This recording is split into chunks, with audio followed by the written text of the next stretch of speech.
Mali kuna fon TV jabranda ba fo ta se Mali kuna fon show jabranda ba ma mana ke jien fon foli bele ba hambo ko yo kuma be ani wakati be ami ba ko wakati ta kuma be ko sigi anga jabrani kono foli hambo ko yi ina fa to ya fo yo to kamina ka fuko jamana chama chafanga nyama na le de colonel Assimi Goïta ale ni ministre so mesiglo no beni chefoni kelen kun kanko kam fa ba konan wolu ko ni ala tege ka loko kun kere kere ne ta loko kum yere ni kuma be na ke beni chefoni kelen ko ka jamana konan o kum ne kono no we bara en bala jalin to tege alam sa do no kera septembre kalo kletan duri hanga yoro fanga nyoko mimbe welo ko CCB o mi yere ko bala jalin be ka to se na fambe wakati ni mine ko sisanu Mali kuna fon TV mo ko ni ala tege sa na ke faun fa kata jawta wala sa obse ka sorto kamina ka famille ke ka to aw sigorola bidoya na ko ni ala tege ka caravan bulule ba ke fa ba konana o mi bara bala jalin tara tu tege monument de la paix yorola monument de la paix hale kana ka sabam sa toure no de duti la ka kuma da fa ta se monsieur Juarama na le de chakada misiglo no beni chefo kelen ya kun kula jamana konala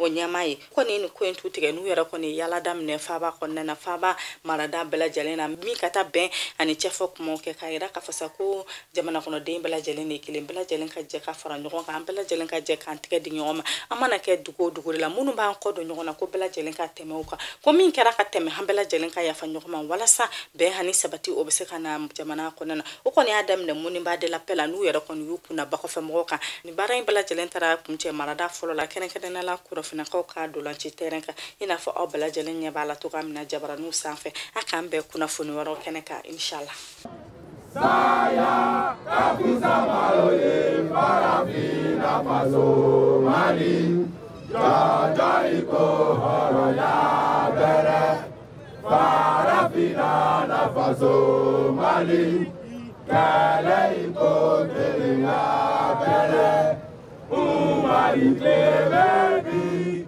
Umali klebesi Jigi aporo kutira kaya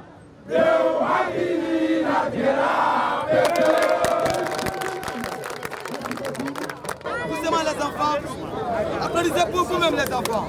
Voilà, merci beaucoup monsieur le maire, on est ensemble. Les chefs du quartier du district de Bamako, autorités traditionnelles, coutumières et religieuses, messieurs, mesdames, les invités.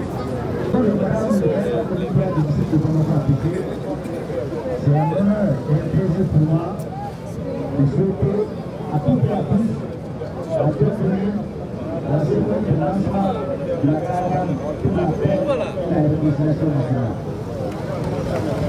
Depuis quelques jours, tous votre communauté ont procédé au lancement de la semaine nationale de la réconciliation nationale.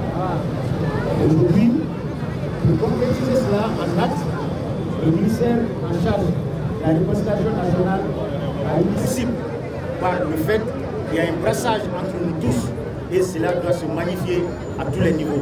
Les plus hautes autorités ont montré la voie, c'est à nous de les suivre et de soutenir cette action. Je sais que nous avons l'accompagnement des autorités traditionnelles, de toute la population du Mali.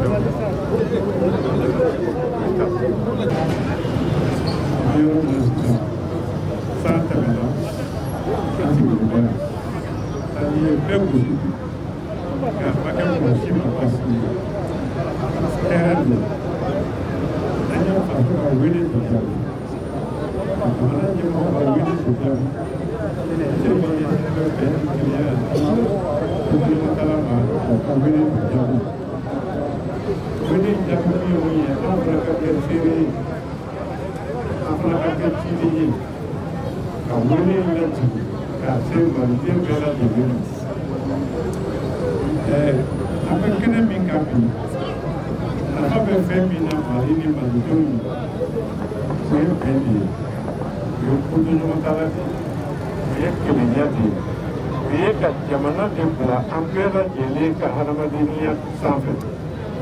Nambe Jamana Planir Sanfe. Kata Alafe.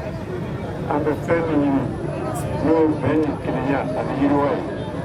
Alamu Tano. Amu de Kereka Yampi. Ako Nima Komuni Madula Polo. And Fani Panto. Ambe Fani Madula Akanta Fui.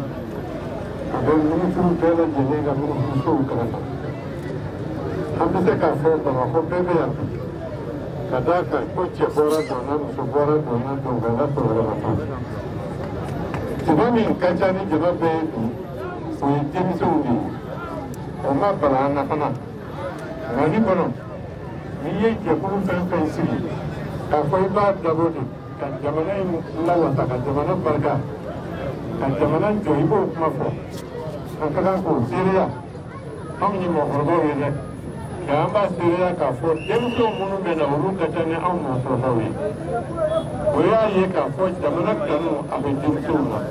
sɔrɔla a ɲinina jama ka bɔ jama bɔra k'an b'an bali ka bɔ a ɲinina fana an nakun ka mɔbiliw de tugu ɲɔgɔn na denmisɛnw ka don a kɔnɔ ka dugu cɛci min bɛ ka kɛ jamana kɔnɔ min ɲinini bɛ faamaw fɛ fɔ anw malidenw ka bɛn a n'an ka kelenya a n'an ka ko to ɲɔgɔn ta la k'a o de kelen fɛ ka bɔ da kelen fɛ n'o kɛra an bɛ min ɲini ala fɛ n'o ye yiriwa ye n'o ye sewa ye n'o ye kunnawolo ye n'o ye k'an ka jamana diya ala sɔnna an b'o sɔrɔ ala b'o d'an ma hali bi bɛn min b'an ni ɲɔgɔn cɛ. Bala an ka président ba n'o ye colonel Assimi Goïta ye an bɛ foli k'a n'a ka gouvernement bɛɛ lajɛlen an bɛnnen don kɔrɔlen sabu ka d'a kan tiga bɛɛ ye kelen mais minnu bɔra fara kelen kɔnɔ olu de ka surun ɲɔgɔn na o la sa diyagoya ye an maliyɛnw an ka bɛn diyagoya ye an ka don da kelen fɛ an ka bɔ da kelen fɛ danbe de bɛ anw fɛ yan siya de bɛ anw fɛ yan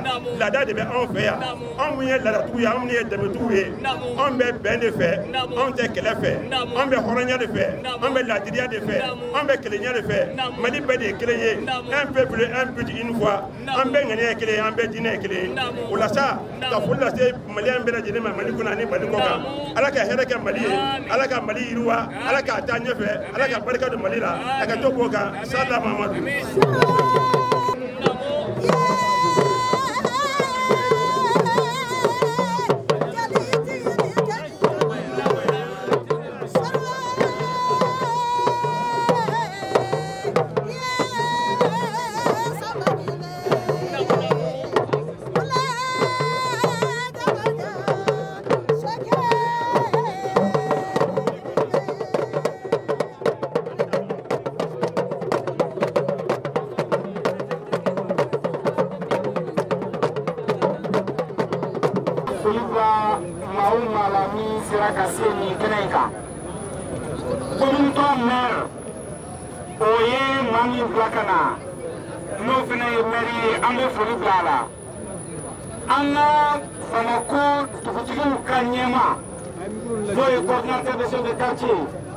En même temps, on a équipe régionale d'appui à la réconciliation Bamakota, allez les Agnemo et nous à l'âge de Moussa Touré, on met folie blanc à la, on met barcada à y.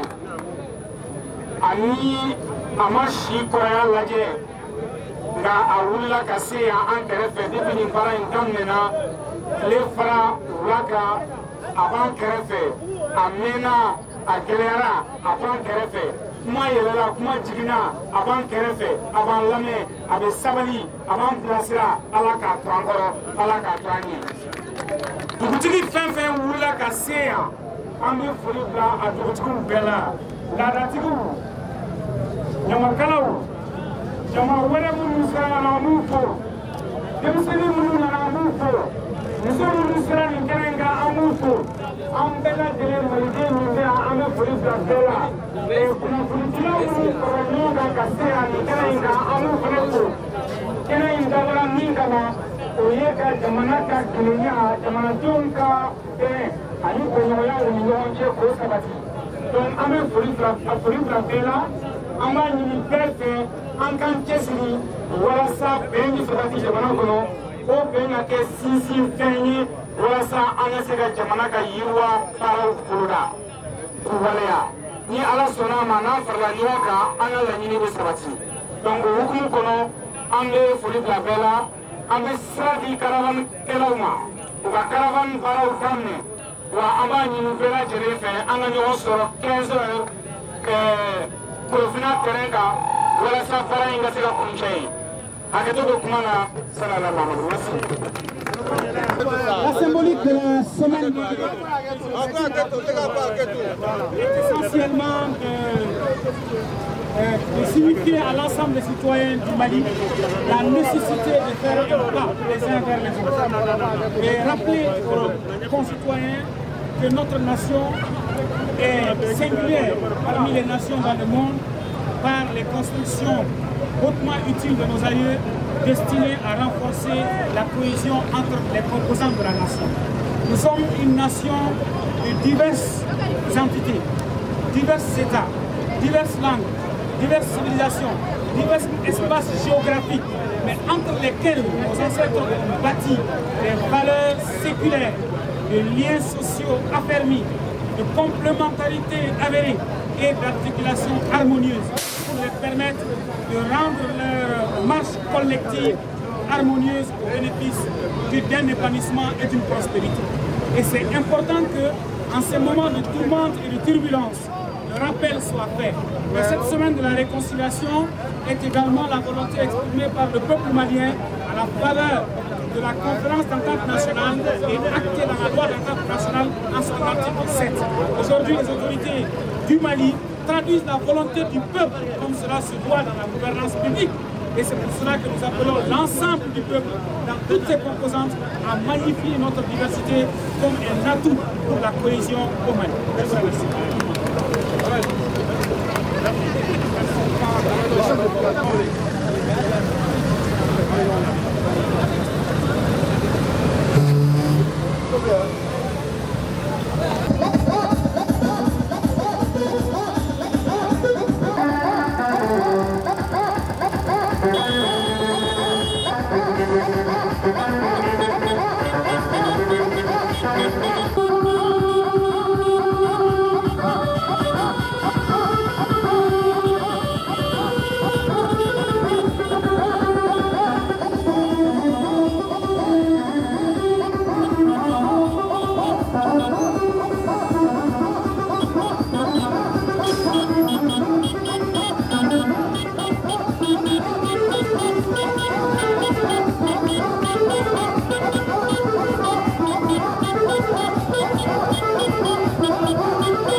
Allah y'an tile hɛrɛ la, Allah k'an si hɛrɛ la.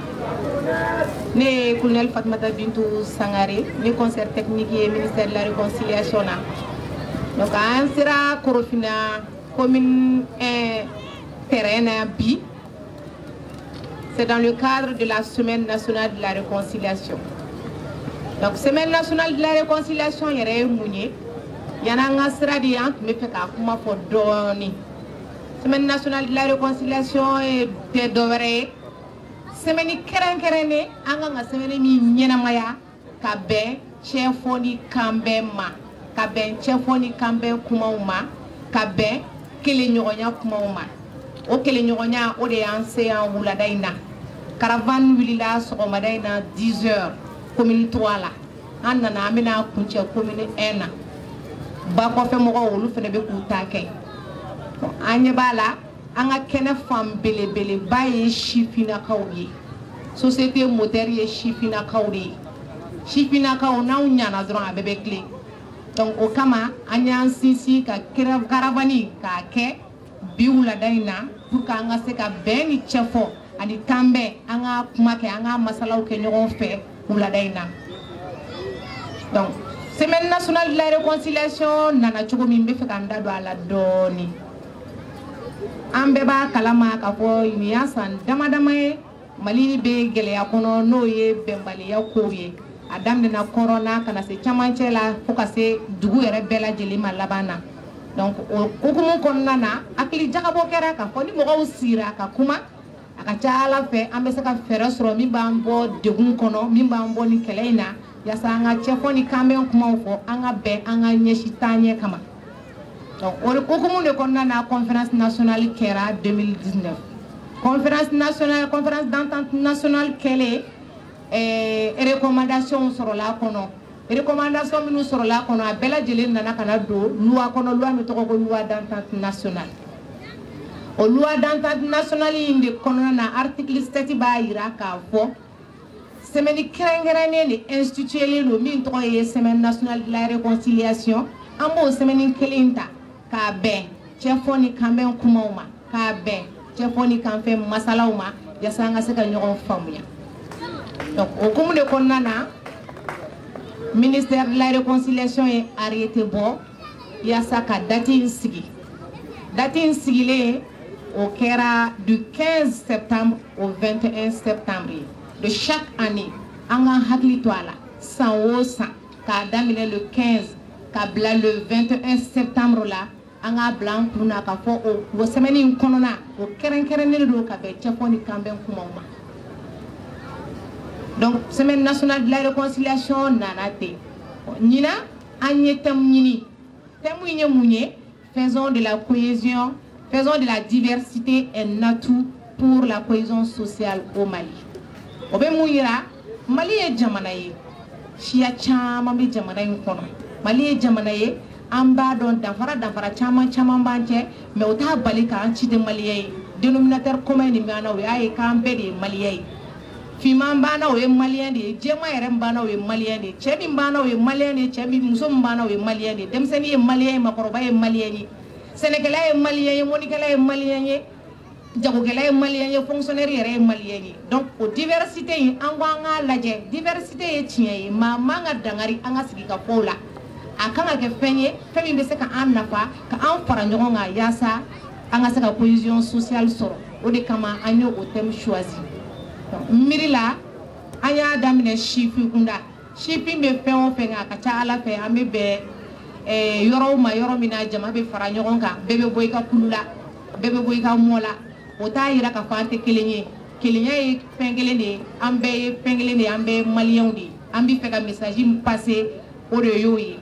An tɛ fɛ cɛfɔ ni kanbɛn ko ka dan ni semaine kelen ma parce que semaine kelen ka dɔgɔ a la. A ka d'an ye ni nin semaine in banna an ka kɛwalew, an dusukun, an ka taabolow, an ka bɛɛ lajɛlen bɛn cɛfɔ ni kanbɛn ma. Ni bɛn ma fɛn fɛn di hadamaden ma, kɛlɛ tɛ se k'o d'i ma, bɛnbaliya tɛ se k'o d'i ma.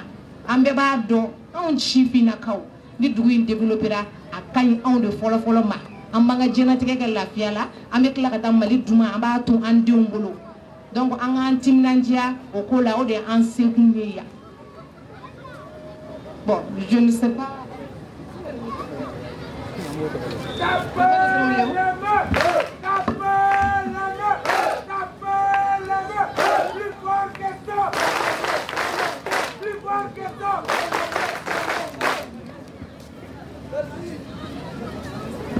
Aye tigere mine Fatma tay. OK. Donc o de an sekun ye yan an bɛ foli belebele lase Korofinakaw ma parce que ni nana yɔrɔ min na maa min kɛra jatigiw ye o de ye Korofinakaw ye wulada in na an bɛ foli belebele lase u ma commune 3 maire bɛ yan an bɔra ale de ka commune na nka k'a tɛ dan o ma dɛ a bɛ tagama de ka na an sɔrɔ fo an seyɔrɔ la ka tugu an kɔ ka tila ka na jigin commune 1 na o ye foli belebele ye donc an b'an jigi sigi k'a fɔ n'an bɔra yan maliyɛnw an b'an jija an bɛ ɲɔgɔn minɛ an ka danfara in an k'a lajɛ ɲɛ ɲuman na an k'a lajɛ ne bɛ n dafalan sɔrɔ de ne tɛ kelen ye dɔrɔn ne kan ka dafalan de ɲini parce que jɔn dafalen tɛ i bɛna sɔrɔ maa finman ni maa jɛman jamujan ani suruma denmisɛnnin ani makɔrɔba n'aw bɛɛ y'aw bolo di ɲɔgɔn ma min bɛ ɲini na o bɛ sɔrɔ donc hakɛto bɛ nin kan sallallahu alaihi wa Elèche Koumar Gadjigo, mais ministère de la réconciliation a voulu faire je pense que Anga colonel Boraka, Bella Jelen Fokama, ne peut pas de folie de folie que autorité communale Mounumbia. Boutiki Mounumbia, Sigida Mungo Mounumbia, nous Anga la Nakora Mawe, Bella Jelen Fo. No Borae. Na foli bita keren ne ala Mali autorité ma ka da ka colonel Bintou yɛrɛ da bɔra la ka fɔ loi min votera 2019 no loi d'entente ye o ka sɔrɔ ka ɲɛnamaya le 21 le 15 au 21 septembre 2022 ka fɔ san o san o de kan ka kɛ ne bolo o ye koba de ye an da se ka don kuma la en tant que membre de l'équipe régionale d'appui à la réconciliation du district de Bamako. Autorité folie au commission nationale pour nous bella jelen fo anga ministre to la noise colonel major Ismaël Wagé au des ministre de la réconciliation quand commission nationale fo au lieu de sera ka kenen fana nyana maya bi ka damine son madena rive gauche rive droite a bien animé nous dans le cadre de la sensibilisation pour la réconciliation, la cohésion sociale, la paix, la quiétude au Kaseka Nyanamanga Jamana Yangora, Mali. Tigre! Ah! C'est le lieu de s'allier. Anga Chifina Kamunu, Naoko Mali de Bao Tusukuna, on est côte Sekaka Oko, Antiseka Ndado Kumala, Nanga Fulima Sanga Chifina Kaufanama. Baraude Mali Sirina Sibi. Ntena kumanja fitiri tomanja mama sembore kaso kabika sigida la kase kene na ko maliko de dum aw na to famille mawso o sekindo o kana osoro. Je vous remercie tous. Ay tegere ba fo c'est Koumar Gadjigo wallahi nu cheside no su ani tide ka woni de ka sababu yayi be ani keliya o bisaka nati jama'a kono jogo mina wallahi amba ya bon maçon maçon OK voilà 600 Raka GP Ibolo Flagorota Moki Yeke Abemi Ayakumeni Tegere Raka Che ma viena Che ni mano hombile Che eba kan ko ndo ga senella sene ngamba wallahi ni sene ga kuma che hectare kele ga dinu manga che ga tle ga sie ibado okay ibado Flavia ne bino ludi asim ni yemi ko la kuma la re se vete bolo no bega bara ise be yibolo ay na jona che na che o bega duru fon ko ba ko bi ni ba man ko bara re che bolshe karim oluku labe an bɛ alimasa to aw y'olu bolo sa o. Ni arale ale ni zepe ni y'olu ye ɲɔgɔn na.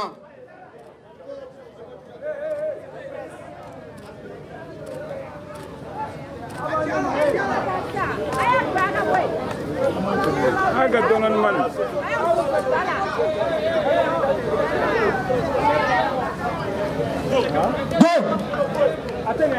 Nuko bana. Golshe Karim. Ayala begona jona. Chetere fufule sa. Cheni tere wale. Ula be jona. Janvier dasa le ayala be jona wana.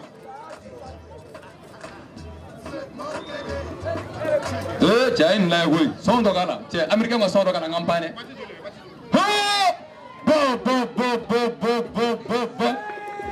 E y'a zoro tuguni. Janvier dasa le ayala jona. N ka cɛ e b'i ɲɛfɛ o. Ayana jona ayana jona. Ere contre made ayana jona. Ere contre made. Ni an gorobaraw ka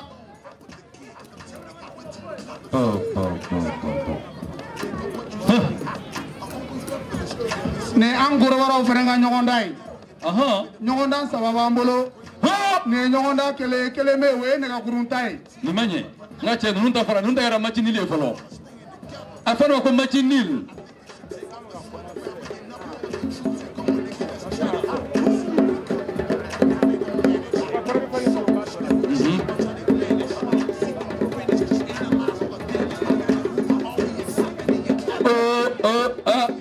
Cɛ bolo ko min fɛ ka gɛlɛya dɔɔnin dɛ. Nin ko bɛ ɲini ka gɛlɛya dɛ. N ko nin ye cɛw de ye.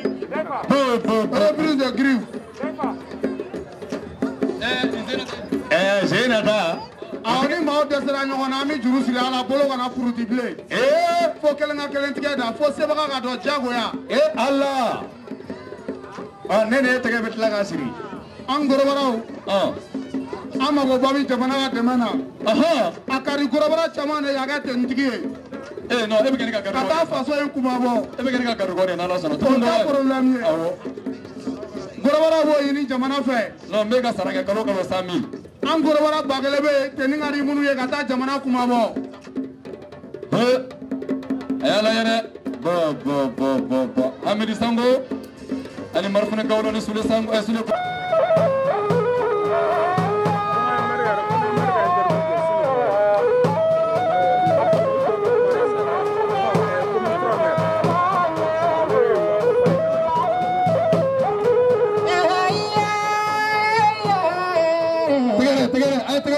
Ay tegere fo. Flaw mana ko kelle.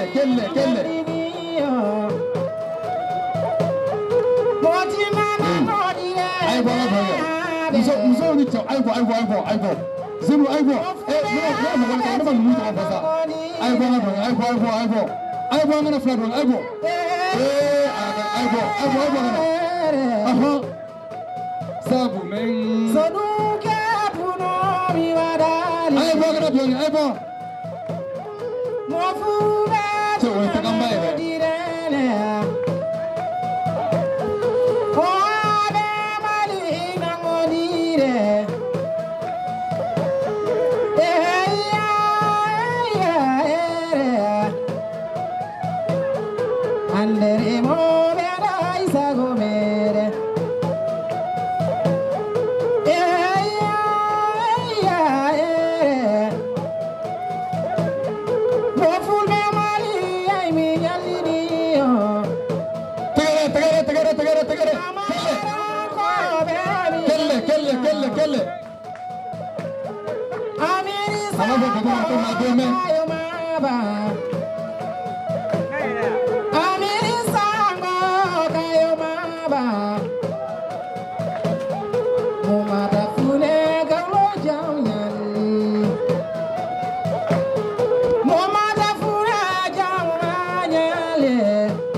Moseko Allah Hamadinu. Moseko Allah Hamadima. Kulo Godi. Moikuba Bijobutima. Hali Godi. Mosamba Matafure Gaulo Sedima. Joti Mosamba. Mogaulo Lopogila Bekewali. Joti Mosamba. Plus fort que ça. Plus fort que ça. Kariyan Weleya. Kariyan Weleya. Kariyan Weleya. Mohamed Weleya. Anana Yarema. Mali Kaluna. Raisa Kaluna. Raisa Kaluna. Simon Kaluna.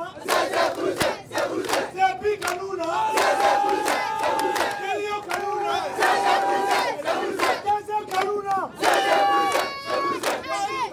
Merci, merci. Et donc, on va mettre les différents. Intégrez pas faux.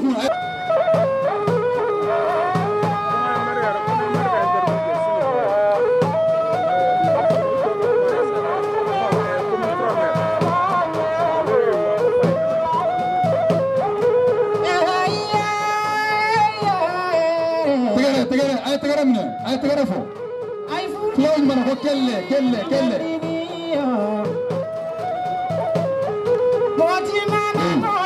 Ay bo. Muso ni cho ay bo. Zero ay bo. No mu to fasa. Ay bo. Ay bo ngana flat ay bo. Ay bo. Aha. Sabu men. Sonuke puno mi wadali. Ay bo ngana bion ay bo. Mofuga so we ta kamba ere.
Aitani pula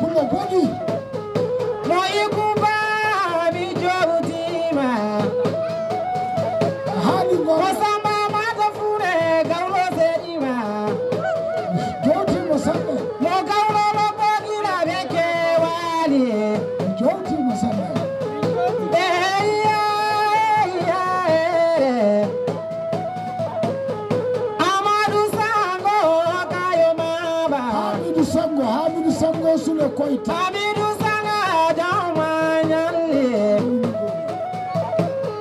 Hamidou Soule Jamanyale. Voilà, Flan Onité. Voilà, Flan Onité. C'est ça la réconciliation. C'est ça la réconciliation. Ministère de la réconciliation, Togola. Kabefo. Kabefo. Mardi Irana. Ambela Gelangastro Stade pour la finale de la Coupe de la Réconciliation. Mercredi, Maison de la Femme, Sabalibougou pour le don de sang. Le 21, nous avons fait l'indépendance de Choué. On peut venir notre palais de sport là. Mali Artesou. Nalagaje. Mali Nalagaje. Merci tous. Merci. Voilà, média.